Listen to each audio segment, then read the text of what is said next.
ഇപ്പം നമുക്കേ സുഗതം പറഞ്ഞ പോലെ ഒരു 4 കൊല്ലം കഴിയുമ്പോൾ ചിലപ്പോൾ ഇത് വില കൂടുതൽ കിട്ടുക അപ്പോൾ നമുക്ക് ആലോചിക്കാം സുമേഷ്. ഇപ്പം ആദ്യം നല്ലൊരു ചെക്കനൊന്ന് കണ്ടോ എൻ്റെ മോക്കൊരു ഇപ്പൊ വേണ്ട സുമേഷ്, നമുക്ക് പിന്നെ ആലോചിക്കാം. അല്ലാതെ നല്ല പ്രൊപ്പോസൽ മോനാടാ മന്മതോ.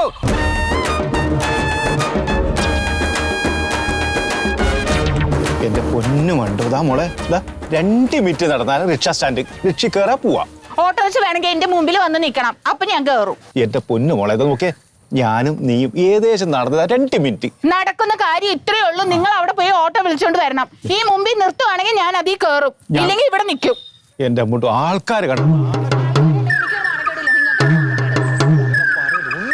നിങ്ങൾക്ക് നാണില്ല എന്റെ ഭർത്താവെന്ന് പറയാൻ വേണ്ടിട്ട്? എന്തിനു കാണിക്കുന്നു? പിന്നെ അല്ലാതെ മണ്ടു മണ്ടു എന്ന് വിളിച്ചോണ്ട് നിൽക്കാതെ പോയി ഓട്ടോ വിളിച്ചോണ്ട് വരാൻ. ഓട്ടോ ഞാൻ വിളിച്ച ഒന്നിച്ച് നടന്നിട്ട് പോയാ പോരെ. ഇല്ലെങ്കിൽ ഇവിടെ നിൽക്കും. എന്റെ പൊട്ടു ഞാൻ നീ പറഞ്ഞ ആൾക്കാർക്ക് ആൾക്കാർ കണ്ട നിങ്ങൾക്ക് നാണക്കേട്, എനിക്കൊരു നാണക്കേടില്ല. മണ്ടോ നമുക്ക് രണ്ടൊക്കെ മെല്ലെ ചിരിച്ചോണ്ട് കളിച്ചോണ്ട് നടന്നു ചിരിച്ച് കളിച്ച് നടക്കാൻ പറ്റിയ ഒരാള്. എന്താ കൊണ്ടു അങ്ങനെ പറയുന്നു? എന്താ പ്രശ്നം? ഒന്നുമില്ല പ്രശ്നം. അല്ല ഞാൻ ഇപ്പൊ കുറച്ചേരം കേൾക്കുന്നു, രണ്ടാളും എന്തോ പ്രശ്നം ഉണ്ടല്ലോ. അങ്ങ് പ്രശ്നമൊന്നുമില്ല കേട്ടാ. അത് ശരി, ഞാൻ റിക്ഷ സ്റ്റാൻഡിൽ പോയി റിക്ഷ വിളിച്ചിട്ട് ഇങ്ങോട്ട് കൊണ്ടുവരണം, എന്നിട്ട് വേണം വണ്ടൂര് അങ്ങോട്ട് പോകാൻ വേണ്ടി. നടക്കാൻ പറ്റില്ല, 2 മിനിറ്റ് ദൂരത്ത് നടക്കാൻ പറ്റില്ല. ശരി, ഇവിടുന്ന് അവിടെ സ്റ്റാൻഡിൽ വന്ന് കയറാൻ പറ്റില്ല. ഇയാള് വണ്ടി എടുത്തിട്ട് ഇങ്ങോട്ട് വന്നിട്ട് വേണം കയറാൻ. ഞാനേ റിക്ഷ വിളിച്ചിട്ട് ഇങ്ങോട്ട് കൊണ്ടുവരണം. ഇത് നിന്റെ ഭാര്യയല്ലേ? എന്റെ ഭാര്യയാണ്. അല്ലാണ്ട് അതിന്റെ ഭാര്യ നീയല്ലോ. അതെ.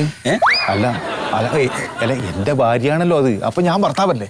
എടാ, ഈ പെണ്ണുങ്ങൾ പറയണൊക്കെ കേട്ടിട്ട് അവര് താളത്തിനൊത്ത് തുള്ളാൻ നിന്നാലേ അവര് തലേ കയറി നിരങ്ങും. ഒറ്റ ഒന്നാണ്ട് കൊടുത്തിട്ട് നടക്കടി പറഞ്ഞോക്ക് പിന്നാലേണ്ട് വരും. ആണെന്നും പറഞ്ഞ് നടക്കണം.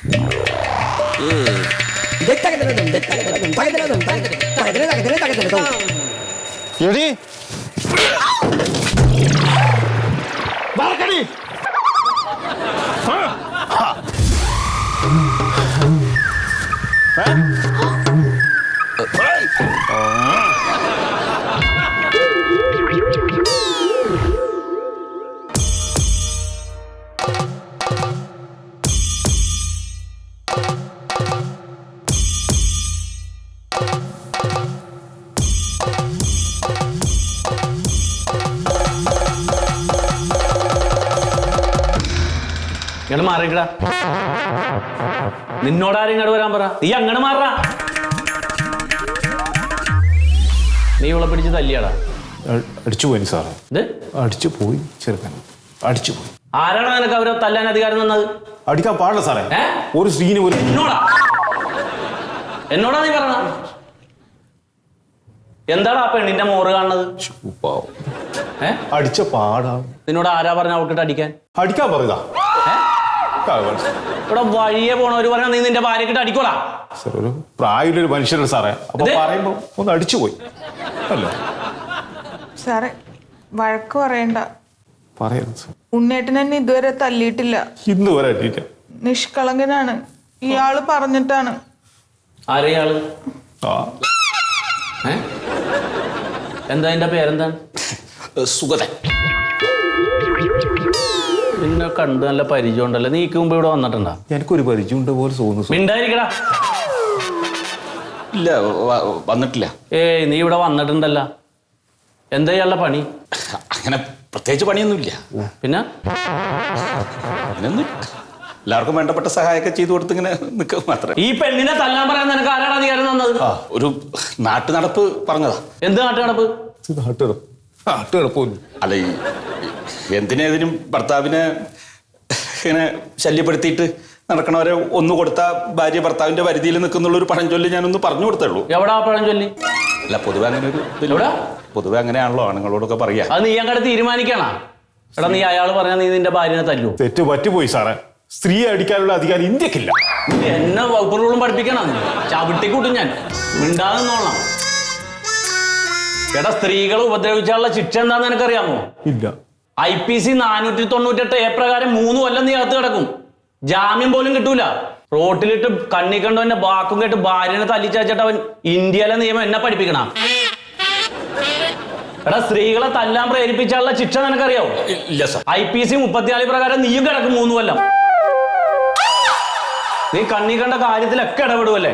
അല്ല വേണ്ടപ്പെട്ടവരൊക്കെ. എന്ത് നീ തൊപ്പി വെച്ചിട്ട് നീ ഇരിക്കണ ഇവിടെ? നീ ഇരിക്കും, നീ നിയമം നടപ്പാക്ക്. വേണ്ട സാർ. ഇടപെടാൻ നടക്കണം. തണ്ടലി ഞാൻ ചവിട്ടി ഞാൻ കലക്കി ഞാൻ കളയും. ഞാൻ കണ്ണി കണ്ടവരുടെ കാര്യത്തിൽ ഇടപെട്ടാ. വയസ്സായില്ല സാർ, എന്താ കേസിന്റെ പഴുതിന്റെ ഒഴിവാക്കി കളഞ്ഞ. നിങ്ങൾ പുറത്തേക്ക് നിൽക്ക്, ഞാൻ വിളിക്കുമ്പോ വന്നാൽ മതി. അല്ല സാറ് ഉണ്ണേട്ട പാവമാണ്. അതൊന്നും സാരല്ല. ഇനി ആരെയും ബാക്കിയായിട്ട് നിങ്ങളാവും തല്ലൂല. ഞാൻ കൈകാര്യം ചെയ്തോളാം. പുറത്തേക്ക് നിൽക്ക്. മാറി കിടക്കരുത്. നീ എന്റെ കയ്യിൽ നിന്ന് മേടിക്കേ. അതെ സാറന്മാരോട് ഇങ്ങനെ തട്ടിക്കയറി പറഞ്ഞൊരു ബഹുമാനം വേണം. എന്തേ? അല്ല സാറന്മാരോട് എങ്ങനെ പെരുമാറേണ്ടതെന്ന് പറഞ്ഞു കൊടുക്കാറ്. നിനക്ക് ഇതിലും ഇടപെടണോ?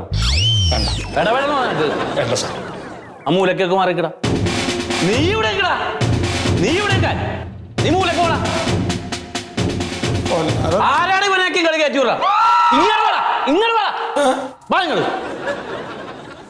എങ്ങാട് സാറിന് കണ്ടോളാൻ പറഞ്ഞു വന്നിട്ട് വായിക്കിടക്കണ ഇറക്കിയിട്ട് വർത്താനം പറയടാ. അതിന്നെ എന്റെ നീരാണ് ഇത് സാർ. എന്റെ അനിയൻ അടിച്ചാണ് എന്റെ മുഖത്ത്. അനിയൻ അടിച്ച എന്തിന്? അതിന്റെ അവകാശത്തിൽ പെട്ടത് ഓനക്ക് കൊടുക്കണം എന്ന് പറഞ്ഞു. ഓന്റെ അവകാശമാണ് ഇക്ക് അർഹതപ്പെട്ടെന്ന് പറഞ്ഞിട്ട് എളാപ്പ ഇടപെട്ട്. അപ്പൊ എന്റെ ഇക്ക് അവകാശത്തിൽ കിട്ടേണ്ടത് ഓനക്ക് കൊടുക്കണമെന്നും ഓന്റെ അവകാശത്തിൽ പെട്ട് ഇജ്ജ് എടുത്താൽ മതി എന്നും പറഞ്ഞിട്ട് സംസാരിച്ച് ആദ്യം ഒത്തുതീർപ്പാക്കിയാണ്. അപ്പൊ അതിന്റെ ഇടയിൽ പിന്നെ വന്നിട്ട് പിന്നെ അയൽവക്കത്തുള്ള ഒരാൾ വന്ന് സംസാരിച്ചപ്പോ ഞാൻ പറഞ്ഞത് നടക്കില്ല, നിങ്ങളെല്ലാരും കൂടി എന്നെ പറ്റിക്കാണ്. നിർത്തിയേ ഇതൊക്കെ ഒരു പേപ്പറിൽ എഴുതിത്താ. എന്താ നീ പറയണേ? എന്താ നിന്റെ ആവശ്യം? എന്റെ ആവശ്യം സാറേ, എന്റെ അവകാശപ്പെട്ടത് കിട്ടണല്ലോ. നീ അവിടെ പോയി മൂലക്ക് കിടാ. നീ ആരുടെ എന്താ അവകാശത്തിന്റെ കാര്യമോ പറഞ്ഞ? എനിക്കൊന്നും മനസ്സിലാവില്ല. നീ തെളിച്ചു പറ.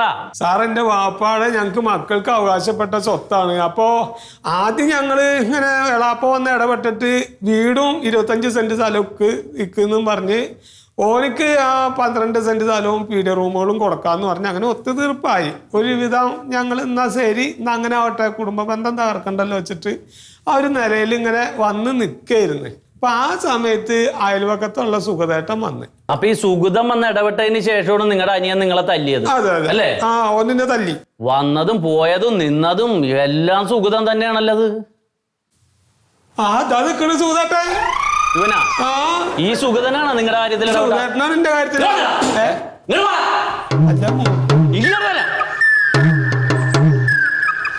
നീ അവരുടെ കാര്യത്തിൽ ചെന്ന് ഇടപെട്ട് ആ പെണ്ണിനെ തല്ലുകൊള്ളിച്ച്, ഇവരുടെ കുടുംബ പ്രശ്നത്തിൽ ഇടപെട്ട് ഇയാക്കിട്ട് തല്ലുകൊള്ളിച്ച്, നീ ആരുടെയൊക്കെ എവിടെയൊക്കെ പ്രശ്നത്തിൽ ഇടപെട്ടുന്നതാ? എന്തൊക്കെയാണ് നീ ആക്കിയേക്കണ? ഇത്ര പ്രായമായി പോയി അല്ലെ? എന്താ നിന്നെ ചെയ്യണ്ടേന്ന് എനിക്ക് അറിയാൻ പാടില്ലാട്ടല്ല. അവസാനമായിട്ട് നിന്നോട് ഞാനൊരു കാര്യം പറയാം. ആവശ്യമില്ലാത്ത കാര്യങ്ങളിൽ ചെന്ന് ഇടപെടാതെ അവനവന്റെ കാര്യം നോക്കി നടന്ന അവനവന് കൊള്ളാം. ഇതൊന്നും അവനോട് പറയോ സാറേ? ആരോട്? എന്റെ അഞ്ചനോട്.